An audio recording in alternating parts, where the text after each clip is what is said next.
لله نحمده ونستعينه ونستغفره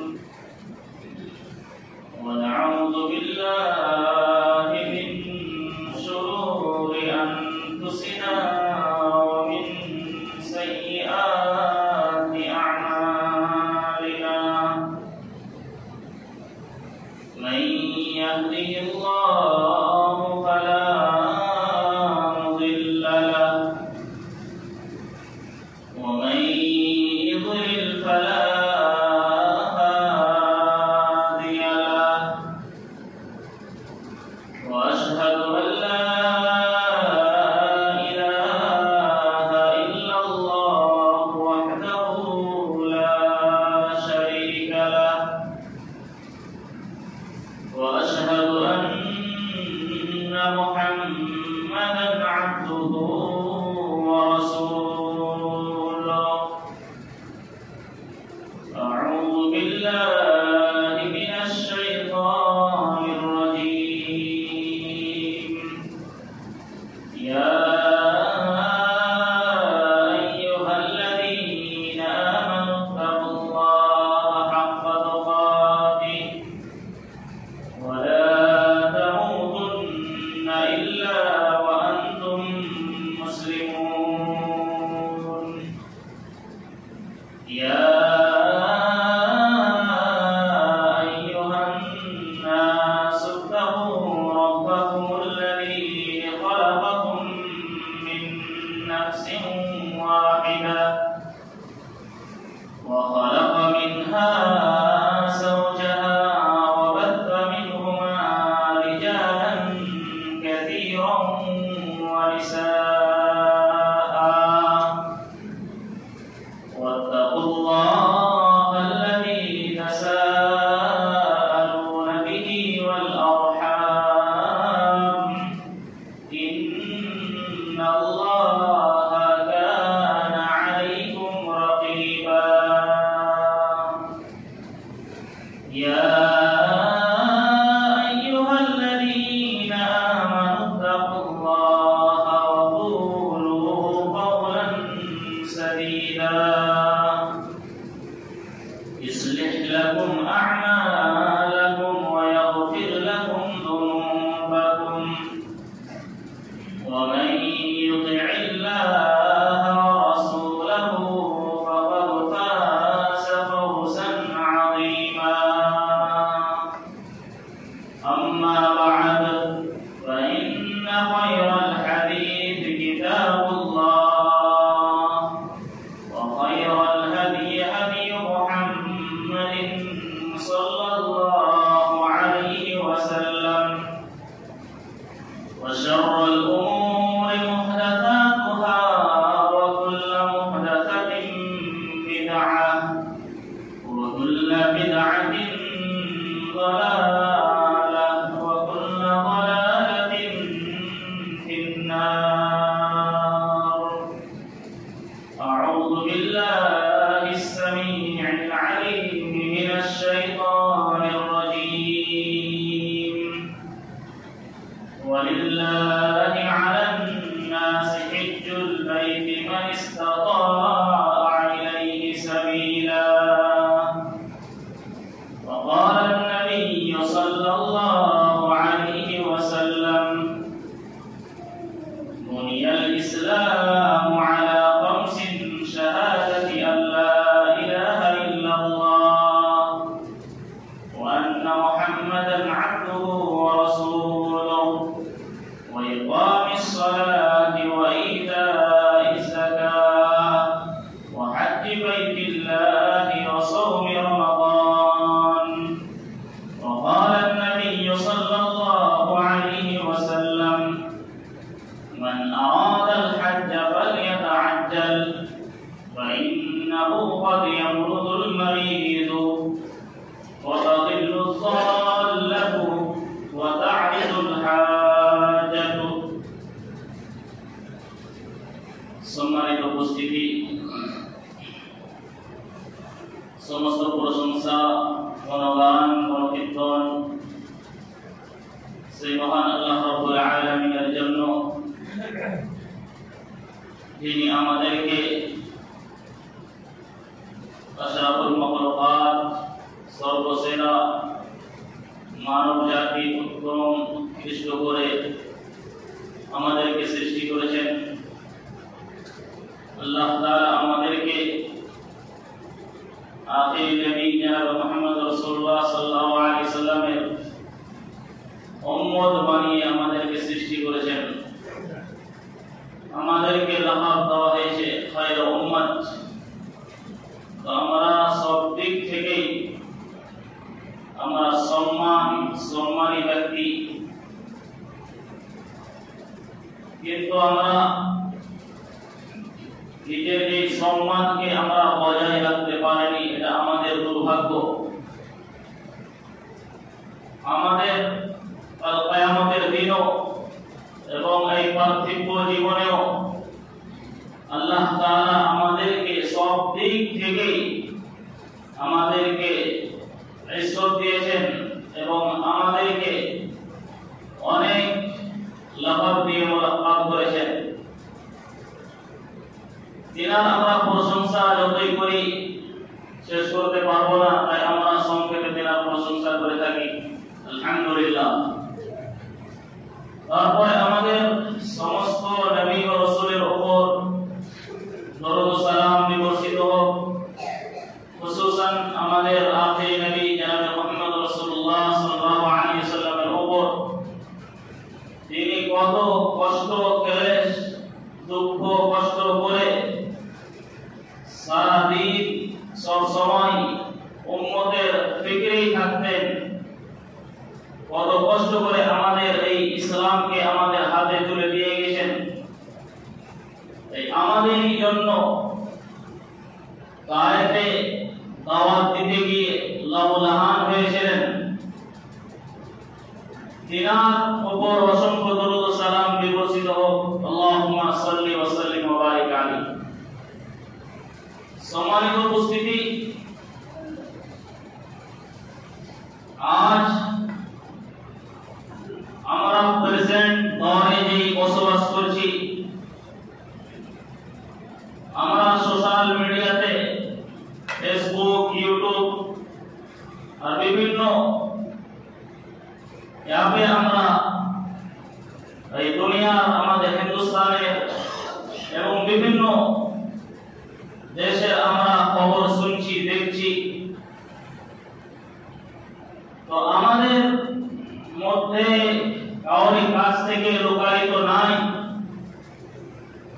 যে আজকে মুসলমানের উপরে কিভাবে অত্যাচার চলছে। আজকে মুসলমানকে নাম জিজ্ঞাসা করে, তার ধর্ম জিজ্ঞাসা করে তাকে পিটানো হচ্ছে, তাকে পিটিয়ে পিটিয়ে তাকে খতম করে দেওয়া হচ্ছে। এবং অনেক জায়গাতে দেখছি, কলকাতাতে, হাওড়াতে এবং বিভিন্ন রাজ্যে নাম জিজ্ঞাসা করে এবং ধর্ম জিজ্ঞাসা করে তাকে পিটানো হচ্ছে। তারপরেও আমরা আল্লাহ তাআলার রাস্তায়, আল্লাহ তাআলার দ্বীনে, যে দ্বীনে ইসলাম আমাদেরকে সবচাইতে ভালো উত্তম নেয়ামত আমাদেরকে প্রদান করেছেন, সেই নেয়ামতকে আমরা বজায় না রেখে আমরা নিজের মন মতন জীবন যাপন করেছি। এবং আমরা নিজের মন মতন জীবন যাপন করতে গিয়ে আমরা এত বেশি বাড়াবাড়ি করে ফেলছি যে আমাদের মধ্যে আহলে হাদিস এলাকাতে বিয়েতে গান বাজনা এবং নারী পুরুষ এক জায়গাতে নাচ গান করেছে এবং নাচছে। তো আমাদেরকে একটুকু হায়া শরম লজ্জা বোধ করে আমাদের ভিতর থেকে উঠেই গেছে, কিছু হায়া শরম নাই। ডিজে বাজিয়ে গান বাজনা বাজিয়ে এবি নারী এবং পুরুষ মিলে মদ পান করে তারা নাচ গান করছে। মনে হচ্ছে তারা মুসলমানের বাচ্চা নয়। তারা নিজেকে মনে করছে যে আমরা হিন্দু, খ্রিস্টান, ইহুদি। তাহলে যদি তুমি এটাই মনে করো, মানা করা সত্ত্বেও সেখানে গিয়ে গান বাজনা বন্ধ করা সত্ত্বেও তারপরে আবার তারা গান বাজাচ্ছে, নিজেকে হিটলার মনে করছে। কিন্তু আমাদের দুঃখ কষ্ট করবেন না, এই আমাদের সরকার মডেল মতব্বর রয়েছে,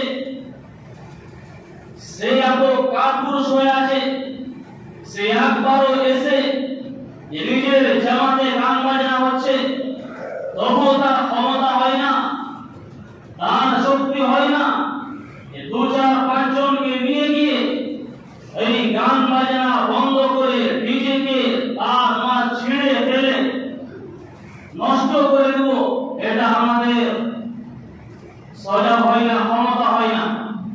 কেন গান বাজনা বাজবে? আপনার কাছে কি লুকায়িত রয়েছে যে দুনিয়ার হালাত, এই আমাদের হিন্দুস্তানের আজকে অবস্থা কি রয়েছে? মুসলমান যেখানে সেখানে লাঞ্ছিত হচ্ছে, ঘৃণিত হচ্ছে, তাকে নাঙ্গা করে আজকে মুসলমানকে মারা হচ্ছে, পিটানো হচ্ছে। আর আপনি খুশিতে গান বাজনা বাজিয়ে, ঢোল ঢাকনা বাজিয়ে নারী পুরুষ একই মঞ্চে নাচ গান করছেন, একটুকু সরল লজ্জা হয় না?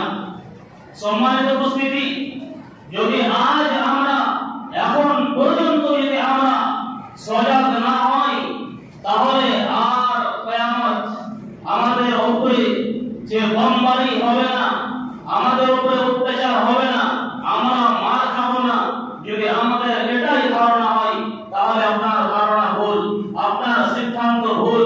কেননা আল্লাহ রাসূল সাল্লাল্লাহু আলাইহি ওয়াসাল্লাম বলেছেন, লা ইয়াকুনান্না ফি হাযিহি উম্মাহ খাসবুন ওয়া কাসবুন ওয়া মাসবুন وذلك إذا شربوا الخمور واتخذوا القيات وضربوا بالمعازف।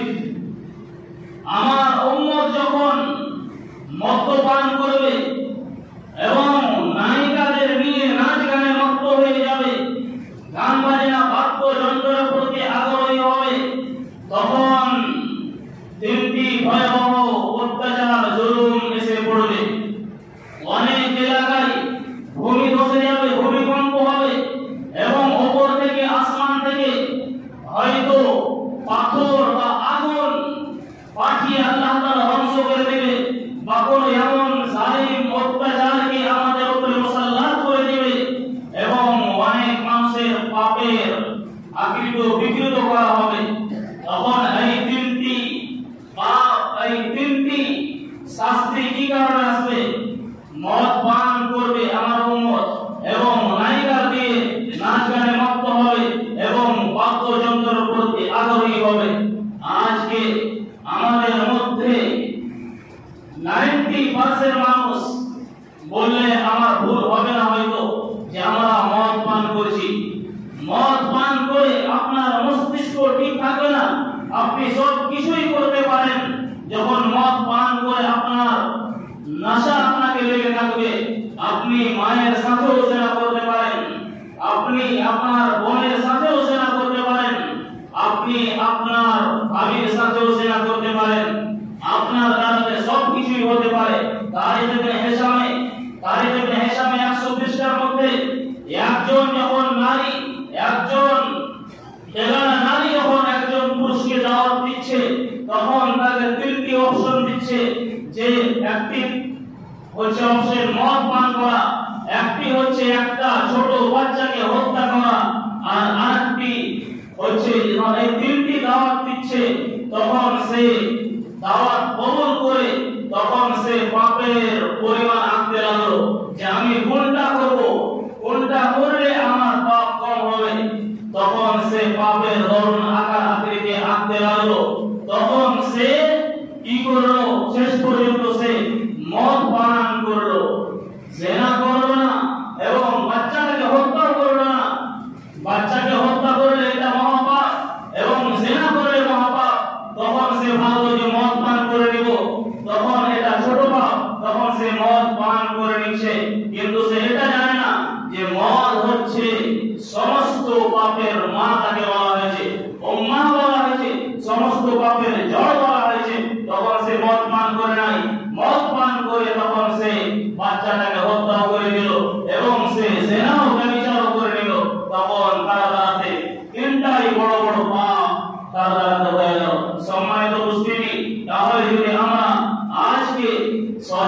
হয়, যদি আমরা আজকেও যদি আমরা আল্লাহ তাআলার রাস্তায় ফিরে না আসি, যদি আজ আমরা পাঁচ ওয়াক্ত সালাত আদায় না করি, যদি আজ আমরা মদ না পান করা না ছেড়ে দিই, যদি আমরা গান বাজনা যদি না ছেড়ে দিই, তাহলে আর দেরি বেশি নাই। দেখেন আজকের ডেটে হিন্দুস্তানে তো অত্যাচার চলছে। এখন কয়েকদিন থেকে আমাদের পাকিস্তান ইন্ডিয়া এই যে চলছে আমাদের যুদ্ধ, তাহলে আজ যদি আমরা মুসলমান সজাগ না হই, তাহলে আমাকে আর বেশি দিন বাঁচতে হবে না। আর আমাকে বেঁচে থাকাই কি হক রয়েছে যদি আমরা অস্তিত্বই ভুলে যাই যে আল্লাহ তাআলা আমাদেরকে কি উদ্দেশ্যে সৃষ্টি করেছে, সেই উদ্দেশ্য যদি আমরা ভুলে যাই, তাহলে পৃথিবীতে বেঁচে থাকার কোনো হক নেই আমার আপনার। সম্মানিত উপস্থিতি, আমি যেই আপনাদের সামনে আয়াত পরিবেশন করেছি সেটা হজ সম্পর্কে, এবং দুই জায়গা থেকে দুটি হাদিস পরিবেশন করেছি। এই হাদিস এবং আয়াতকে কেন্দ্র করে আজকে বিষয়বস্তু হজের আহকাম, আহমিয়ত আর ফজিলত। যেহেতু এখন হজের মৌসুম চলছে, যে হাজিরা হজ করতে যাবে, এবং যেই গত সপ্তাহে ইলমের ব্যাপারে, দ্বীন ইসলামের ব্যাপারে, দ্বীনের ইলম অর্জন করা এবং দুনিয়াবি ইলম অর্জন করার ব্যাপারে আপনারা খুতবা শ্রবণ করেছিলেন। একেবারে গুরুত্বপূর্ণ বিষয় ছিল, আমরা অজান্তে না জেনে আমরা হজ করতে যাচ্ছি, তখন আমরা হজ করতে গিয়ে যে আমরা যেগুলো হজের রকম রয়েছে, শর্ত রয়েছে, সেগুলো আমরা না জেনে আমরা ভুল করে ফেলে আসছি। হয়তো আপনি টাকা পয়সা খরচ করে আপনি হজ করতে গেলেন এবং আপনি হজের যে রকম শর্তগুলি আপনি জানলেন না, তো আপনার হজই হলো না। তো আপনার এই টাকা পয়সা খরচ করে অত দূর সফর করে গিয়ে আপনার এই মেহনতটা ব্যর্থ চলে গেল। তাহলে আমাদেরকে জানকারি নিতে হবে, জানতে হবে, আমাদেরকে বুঝতে হবে, শিখতে হবে। তাহলে শিক্ষার অনেক মর্যাদা রয়েছে। সম্মানিত উপস্থিতি, ইসলামের রুকন হচ্ছে 5টি, তার মধ্যে একটি রুকন হচ্ছে হজ। হজ বাইতুল্লাহ হজ করা। আল্লাহ নবী সাল্লাল্লাহু আলাইহি ওয়াসাল্লাম বলেছেন, বুনিয়াল ইসলাম আলা খামসিন শাহাদাতি আল্লা ইলাহা ইল্লাল্লাহ ওয়া আন্না মুহাম্মাদান আবদুহু ওয়া রাসূলুহু। এই ইসলামের বুনিয়াদ হচ্ছে, ইসলামের স্তম্ভ হচ্ছে 5টি। এক নম্বর হচ্ছে যে আল্লাহ তাআলা সাক্ষ্য দেওয়া যে আল্লাহ ব্যতীত কোনো সত্য মাবুদ নেই, মুহাম্মদ সাল্লাল্লাহু আলাইহি ওয়াসাল্লাম আল্লাহর রাসূল এবং তার বান্দা। ওয়া ইকামিস সালাত, নামাজ পড়া, ওয়া ইতাইস যাকাত দেওয়া, ওয়া হজ্জ বাইতুল্লাহ এবং বাইতুল্লাহ হজ করা, আল্লাহর ঘরের হজ করা, ওয়া সাওমি রমাদান, রমজান মাসে রোজা রাখা। তাহলে আমরা বুঝতে পারলাম যে 5টি রুকনের মধ্যে একটি রুকন হচ্ছে হজ। যদি কারোর উপরে হজ ফরজ হয়ে যায় এবং হজ না করে, তাহলে সারা রুকন একটি ছুটে গেল। তাহলে আমাদের উপরে যদি হজ ফরজ হয়ে যায়, তো যত তাড়াতাড়ি হবে আমাদেরকে হজ করে নিতে হবে। সম্মানিত উপস্থিতি, হজের কিছু শর্ত রয়েছে। নবী সাল্লাল্লাহু আলাইহি ওয়াসাল্লাম বলেন, ইয়া আইয়ুহান নাস, তোমরা এই মানুষেরা তোমরা হজ করো, হজ্জু, তোমাদের উপরে হজ ফরজ করা হয়েছে, অতএব তোমরা হজ করো। তখন এক সাহাবী জিজ্ঞাসা করলেন যে আল্লাহ রাসূল সাল্লাল্লাহু আলাইহি ওয়াসাল্লাম, প্রত্যেক বছরই কি আমাদের উপরে হজ ফরজ করা হয়েছে? তখন নবী সাল্লাল্লাহু আলাইহি ওয়াসাল্লাম চুপ থাকলেন, কিছু বললেন না। তখন সাহাবী তিনবার একটাই কথাই জিজ্ঞাসা করে গেল। তখন নবী সাল্লাল্লাহু আলাইহি ওয়াসাল্লাম বললেন যে কুলতু নাআম, যদি আমি হ্যাঁ বলে দিতাম তাহলে প্রত্যেক বছর লাওয়াজাবাত, প্রত্যেক বছর তোমাদের উপরে হজ ফরজ হয়ে যেত। যদি এমনটা হয়ে যেত ওয়ালা মাসতাতাআতুম, তাহলে তোমরা ক্ষমতা রাখতে পারতে না। যদি তোমাদের উপরে প্রত্যেক বছর হজ ফরজ করা হতো, তাহলে তোমরা তার ক্ষমতা, তার ইস্তিতাআত রাখতে পারতে না। যখন ইস্তিতাআত রাখতে পারতে না, যদি ফরজ হয়ে যেত, তাহলে তোমরা গুনাহগার হয়ে যেতে। ওই জন্য নবী সাল্লাল্লাহু আলাইহি ওয়াসাল্লাম চুপ ছিলেন। নবী সাল্লাল্লাহু আলাইহি ওয়াসাল্লাম বলেন, হজের কিছু শর্তগুলি রয়েছে। হজের শর্ত হচ্ছে 5টি শর্ত। নাম্বার 1, সর্বপ্রথম ইসলাম। আপনাকে ঈমান নিয়ে আসতে হবে, ইসলাম নিয়ে আসতে হবে, ঈমান নিয়ে আসতে হবে, ইসলাম কবুল করতে হবে। মুসলমান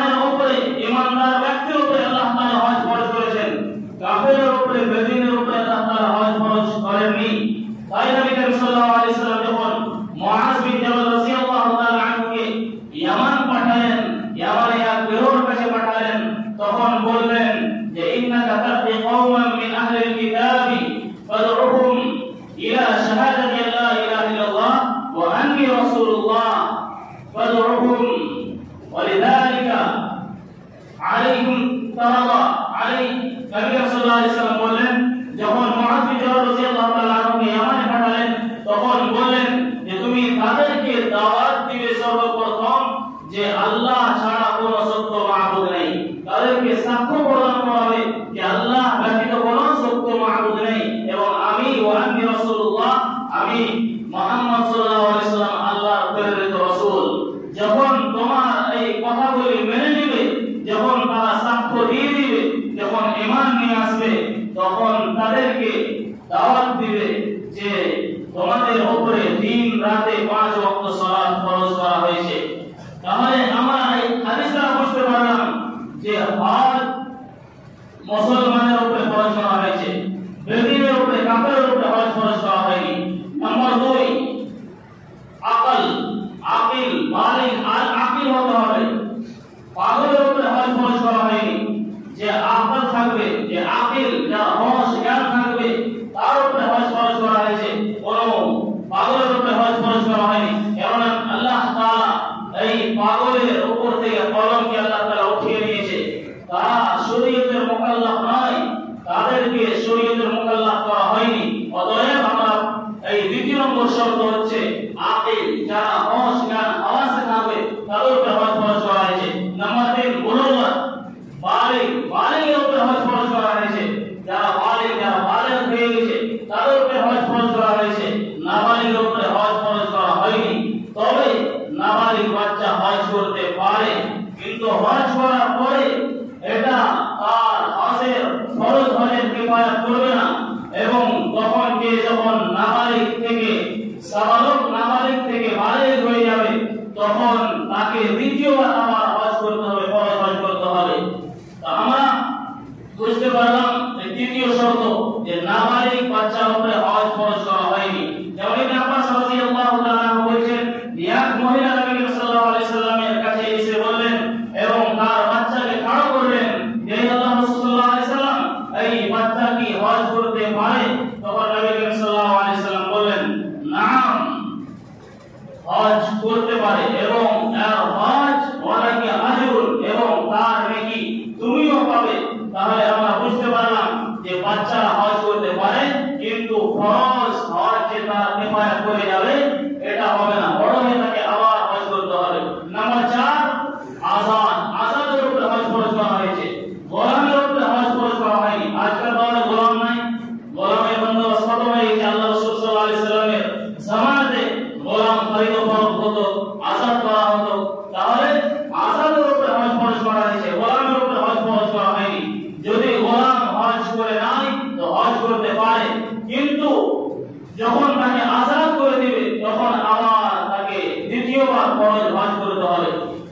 নাম্বার 5, ইস্তিতাআত, ক্ষমতা। যদি ক্ষমতা থাকে, টাকা পয়সা থাকে, মক্কা যাওয়ার এবং শারীরিক অবস্থা যদি ভালো থাকে তাহলে হজ ফরজ করা হয়েছে। শারীরিক অবস্থা যদি না থাকে তাহলে কোনো অন্য মানুষকে হজ করাতে হবে। তাহলে ইস্তিতাআত, যদি ইস্তিতাআত থাকে তাহলে আল্লাহ তাআলা আমাদের উপরে হজ ফরজ করেছেন। আল্লাহ তাআলা বললেন, ওয়ালিল্লাহি আলান নাসি হিজ্জুল বাইতি মান ইসতাতাআ ইলাইহি সাবিলা। আল্লাহ তাআলা তোমাদের উপরে হজ ফরজ করেছেন যারা মক্কা যাওয়ার ইস্তিতাআত রাখবে। তাহলে আমরা বুঝতে পারলাম যদি আমাদের ইস্তিতাআত থাকে তাহলে আমাদের উপরে হজ ফরজ হবে, যদি ইস্তিতাআত না থাকে তাহলে হজ ফরজ হবে না।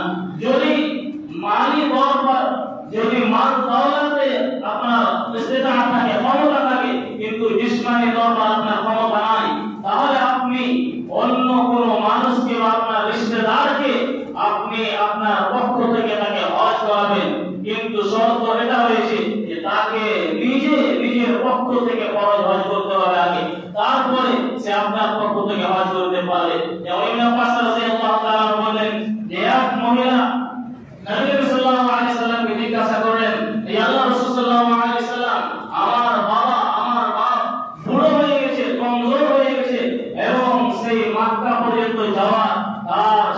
অবস্থা ভালো নাই, ক্ষমতা নাই, তাহলে কি তার পক্ষ থেকে, আমার বাবার পক্ষ থেকে আমি কি হজ করতে পারবো?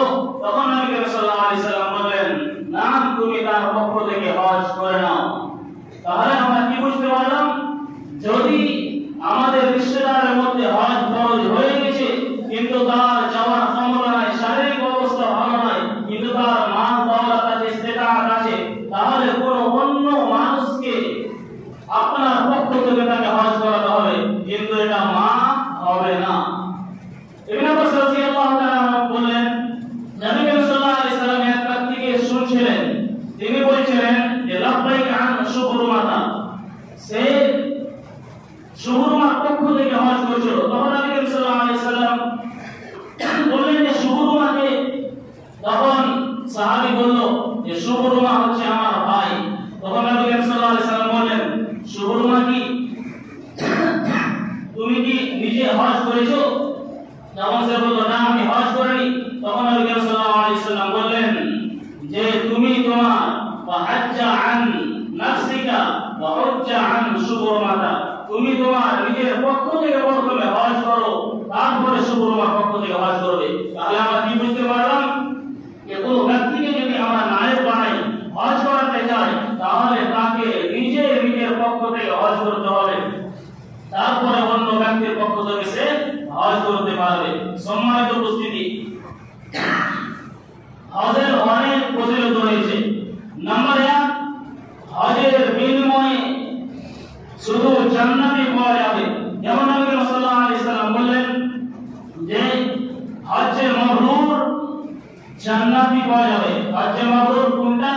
হজ্জে মাবরুর বলা হয় যে আল্লাহ তাআলার সাথে কোনো নাফরমানি করা যাবে না, এবং হাজী হজ করে এসে আবার গুনাহতে লিপ্ত হবে না, এবং আল্লাহ তাআলা রাস্তায় বেশি বেশি সে দান সদকা খয়রাত করবে, নেকি করবে, একে হজ্জে মাবরুর বলে। তাহলে হজ্জে মাবরুর ফজিলত রয়েছে জান্নাত, এর বিনিময়ে জান্নাত। হজ গুনাহকে মিটিয়ে দেয়।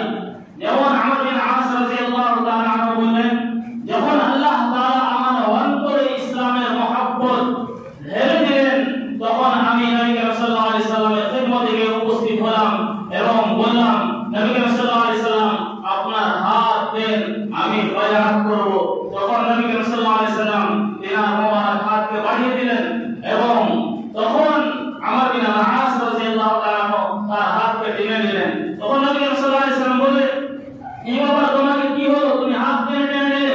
তখন নবী সাল্লাল্লাহু আলাইহি সাল্লামকে বললেন যে আমার একটি শর্ত রয়েছে। তখন বললেন, কি শর্ত? তখন বললেন যে আমার যে ইসলামের পূর্বেকার গুনাহ রয়েছে সেগুলো আল্লাহ তাআলা maaf করে দিবে। তখন নবী সাল্লাল্লাহু আলাইহি সাল্লাম বললেন যে আমা আলিমতা আন্নাল ইসলাম ইয়াহদিমু মা কানা ক্বাবলাহু ওয়া আন্নাল হিজরাতা ইয়াহদিমু মা কানা ক্বাবলাহা ওয়া আন্নাল হাজ্জা ইয়াহদিমু মা কানা ক্বাবলাহু। নবী সাল্লাল্লাহু আলাইহি সাল্লাম বললেন যে ইসলাম নিয়ে আসার পূর্বেকার সমস্ত গুনাহ আল্লাহ তাআলা maaf করে দিয়েছে, এবং হিজরতের পূর্বেকার যত গুনাহ রয়েছে আল্লাহ তাআলা maaf করে দিয়েছে, এবং হজের পূর্বেকার যত গুনাহ রয়েছে আল্লাহ তাআলা maaf করে দিয়েছে। তাহলে আমরা বুঝতে পারলাম যে হজ করলে পূর্বেকার সমস্ত ছোট বড় গুনাহ আল্লাহ তাআলা maaf করে দেন। সম্মানিত উপস্থিতি, টাইম হয়ে এসেছে, আমি আর বেশি কথা না বাড়িয়ে আমি আল্লাহ তাআলার কাছে দোয়া করব। আরো এই টপিকে কিছু আলোচনা, যেমন অকুফ আছে, মুসতাফা আছে, জামারাতে কানকারি, পাথর মারা রয়েছে, এইগুলো কিছু বিষয় রয়েছে এবং পয়েন্টস রয়েছে, এইগুলো বলবো নেক্সট খুতবাতে ইনশাআল্লাহ। তাহলে আমরা আল্লাহ তাআলার কাছে এই দোয়া করব যে আল্লাহ তাআলা যে আমরা প্রেসিডেন্ট দলে আমরা বসবাস করছি, তুমি আমাদের অবস্থাকে এবং হালাতকে আল্লাহ তাআলা তুমি সুধরে দাও এবং ভালো করে দাও। যেভাবে আমরা জীবন যাপন করছিলাম আমাদের সেইভাবে জীবন যাপন করার তৌফিক দাও। আল্লাহ তাআলা যে আমরা এখন পর্যন্ত আমরা বেহায়া আপনাতে আমরা লিপ্ত হয়ে আছি, গুনাহে লিপ্ত হয়ে আছি, এত আমাদের উপরে অত্যাচার হওয়ার পরেও আমরা এই গুনাহে লিপ্ত হয়ে আছি, আমাকে আল্লাহ তাআলা তুমি হেদায়েত দাও, এবং তোমার যে দ্বীন ইসলাম রয়েছে তার দিকে যেন আমরা সিরাতে মুস্তাকিমের উপর যেন আমরা গামসার হতে পারি, এবং তোমার বেশি বেশি করে জিকির আজকার করতে পারি, ইবাদত করতে পারি।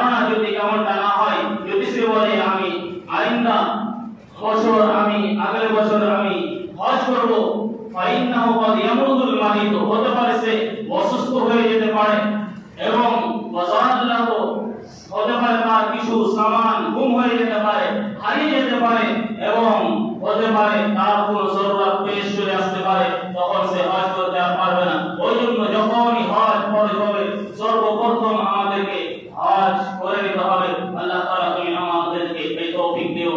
বারাকাল্লাহু লানা ওয়া লাকুম ফিল কুরআনিল মাজিদ ওয়া নাফা'নি বিল আয়াতি ওয়া যিকরিল হামিদ ইন্নাহু তাআলা জাওয়াদুন কারীমুন মালিকুন বাররাউফুর রহিম।